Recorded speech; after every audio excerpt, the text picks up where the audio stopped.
Thanks, everyone. You've made a lot of friends this morning, and I want to introduce you to one more before you go for your lunch. Meet Juan de la Cruz. And take a good look, because Juan may very well be the next Bill Gates. He's in the 90th percentile and above in almost all traits indicative of high potential. Now, I know we have a lot of folks from all over here in the audience. Anyone hiring? Anyone looking for their best employee that they've ever had? You may be wondering how you can get in touch with Juan, except for this isn't Juan. This is Juan. He's 13 years old, and he lives on the island of Mindanao in the Philippines. Thankfully, Juan isn't in the formal employment market yet, but he may never be in the economy either. He is currently in a public school system where just 12% of those who enter graduate from college. Now, in fairness to Juan, Bill Gates didn't graduate from college either. But the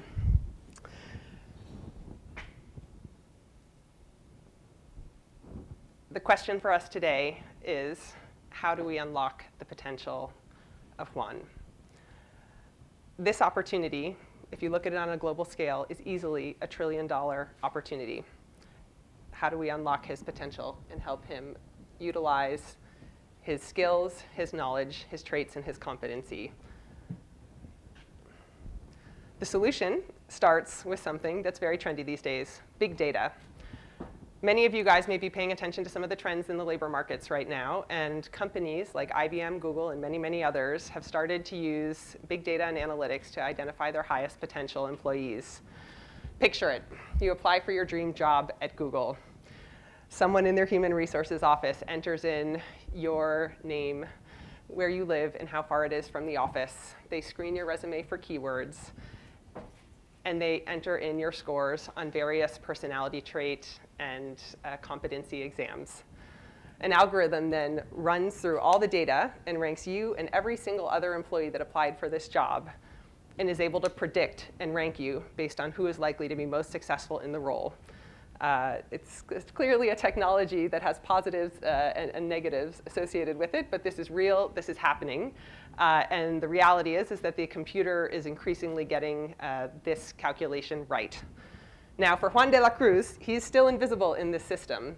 He lives far from most offices, he doesn't have a resume, and personality tests like Myers-Briggs, which might identify some of the extraordinary traits that make Juan your best possible employee one day, have not been translated into his native Bisaya language.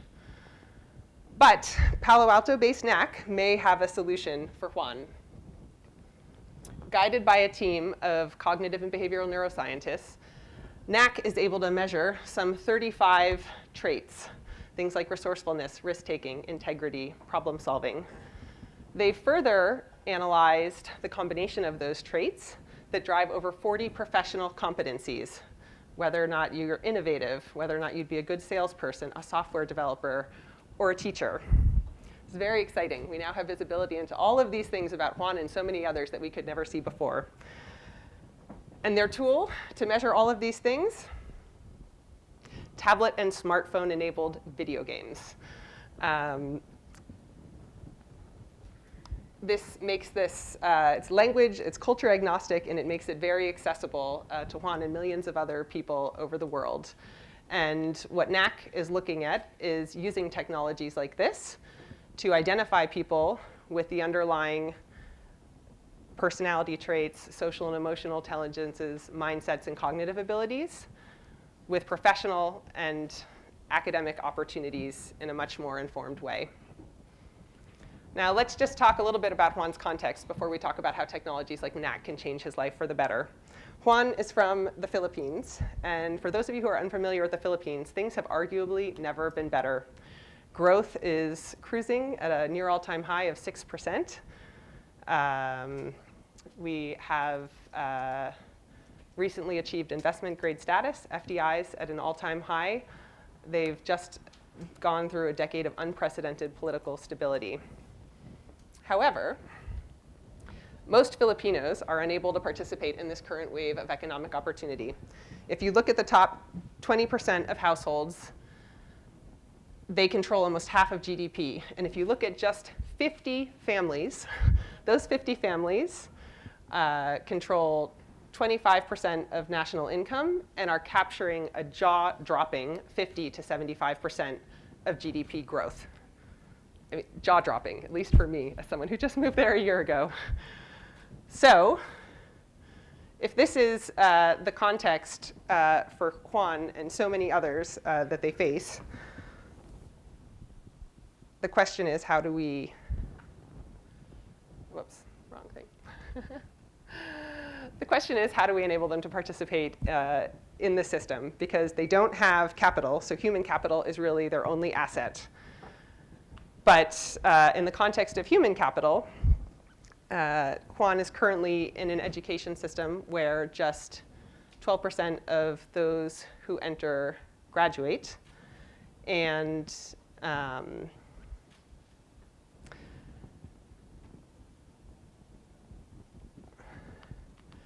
we're just 12% of those who enter graduate, and therefore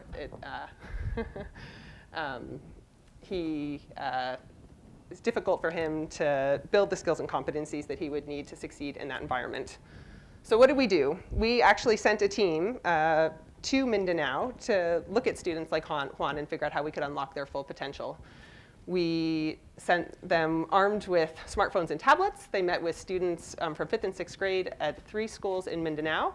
And we actually measured their skills and competencies relative to Fortune 100 employees in the US workforce. And what did we find? Not surprisingly, you see that our fundamental hypothesis that drove this whole initiative, which is the belief that talent is evenly distributed and opportunity is not, was confirmed, at least by this initial wave of data. So see the blue lines, which are our students in Mindanao. See the dotted lines, which are our US workforce. And see that actually, in many cases, our students in Mindanao appear to have an even higher prevalence of those traits than people in the US workforce. Won't surprise you to see things like resilience and grit up there, right? Anyone who's growing up in a village in Mindanao is going to likely be a little bit gritty. Equally won't surprise you to see things like digital mindset being on the lower end of the curve. These are kids who don't have access to computers. The fact that they don't have the digital mindset that people in the US might have is not surprising. The other thing we found when we went down to Mindanao, as I mentioned before, is Juan. So Juan is, according to the calculations of NAC, 1 out of 70,000. Here's an example of some of the types of analysis that we did on that data. We looked at competencies like STEM, performing under pressure, resilience and grit, and leadership. And people who are in the 95th percentile or above in so many traits are very tough to come by. So this is why you should all be looking for Juan and searching to hire him. So what are we doing to create this potential for Juan? We have formed a coalition. We have Friends of Hope. We have Teach for the Philippines. And we have our partner here, NAC. And we are actually trying to collect data on students nationwide in public schools. And what we want to do with that data is use it to create opportunities for Juan de la Cruz and all of his classmates. On and off. If the lights go off, does that mean the conference is over? OK. So what are we doing? We are, first and foremost, we're creating targeted scholarships for Juan. For people who clearly have such high academic potential, it's a good investment. There's a lot of resources right there that are not being well invested. We want to use it to identify high potential students. We want to support them to go to better high schools, better universities, and hopefully create pathways for them to have privileged access to internship and professional opportunities at leading companies nationwide. We're also looking at launching a series of charter schools. Now, the charter school concept is relatively new or non-existing in the Philippines.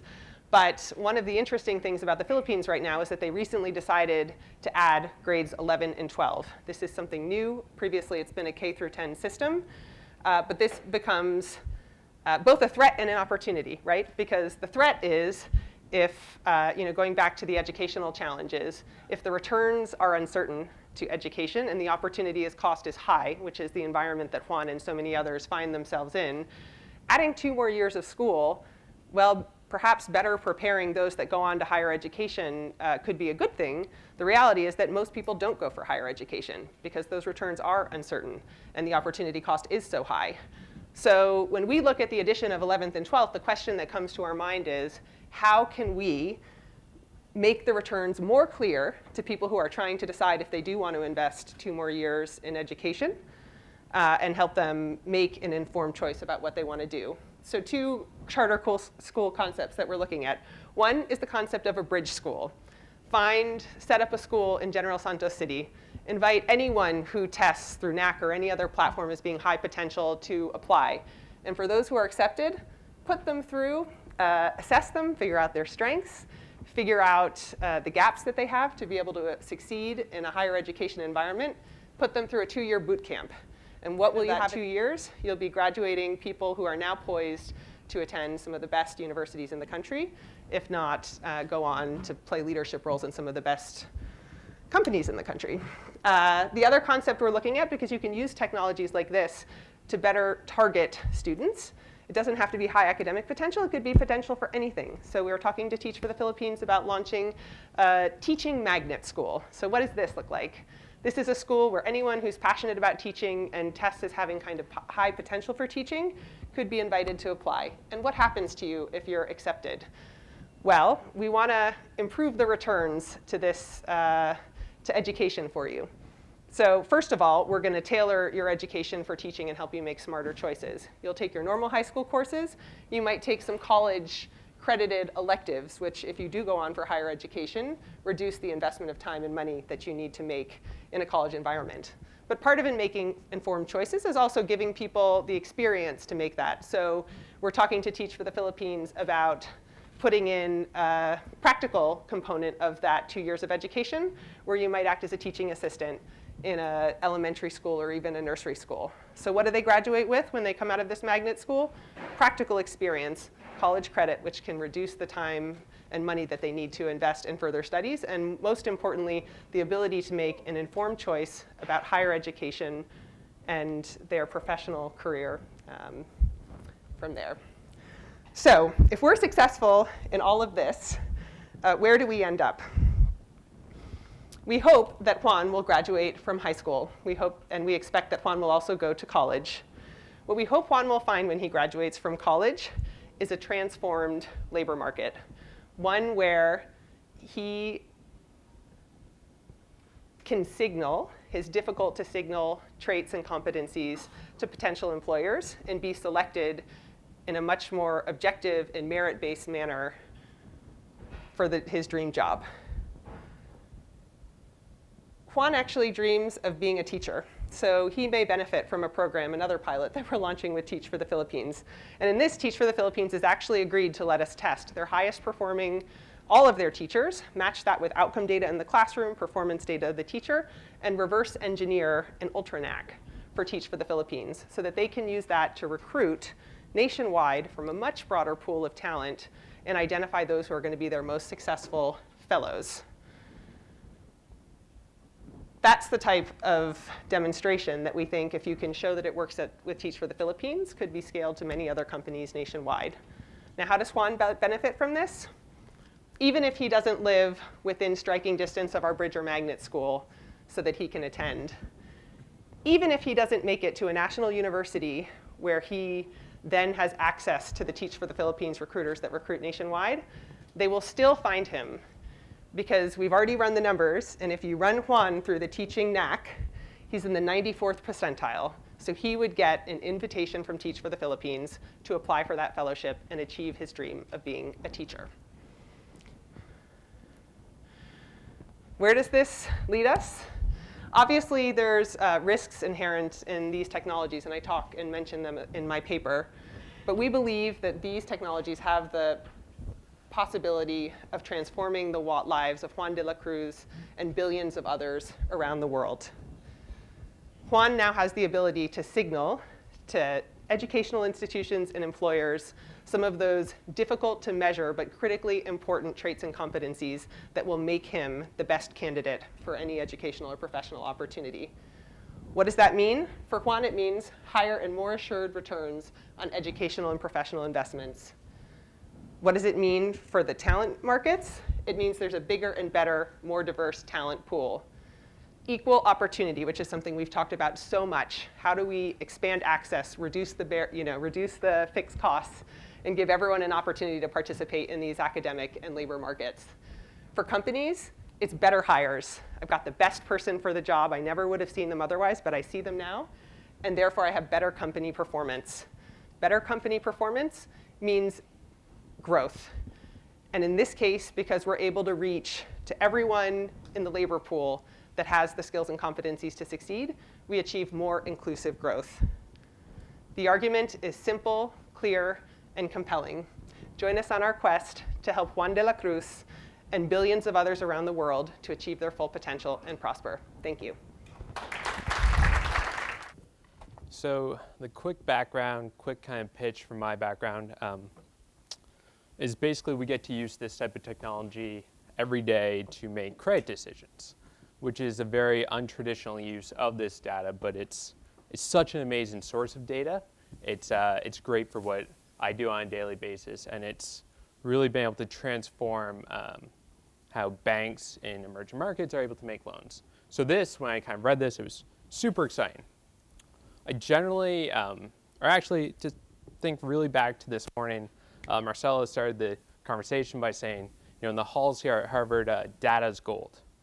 This data that they're creating, it's the platinum. This is the top tier data that I'm so excited that we're able to start thinking about in a very kind of a lot broader reaches of it. And what you're essentially able to do with this is, in a world where big data has become a big topic, we're able to start say, big data, that's cool, but let's start to create the data that really is going to inform the best decisions. And that's what these tools get really at. So when I was reading this paper, the first thing, and again, I do credit score for a living. I'm not an economist, so I'm scared about this topic.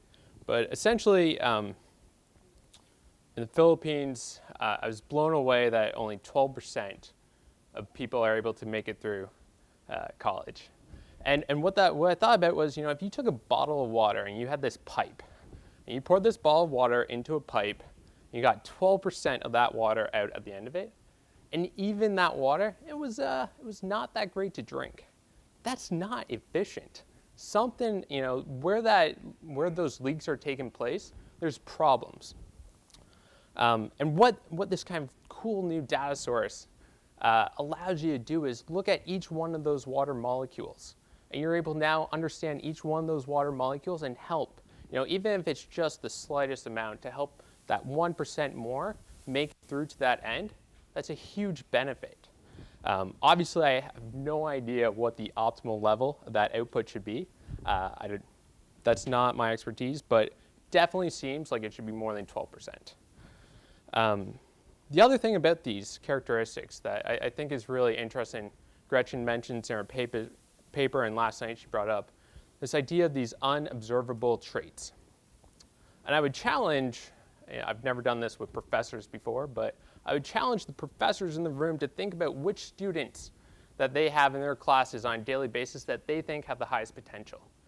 And I bet, again, never done this with professors, I've done it mostly with bankers, I bet it's not necessarily the ones that have the highest grades. They're going to think back to some students who just really were able to show, they had the passion, they had the drive, and they describe those students in other ways, not just because they had that A+. And what this data source is allowing Gretchen and others to do is basically say, here are the things that we really think are important.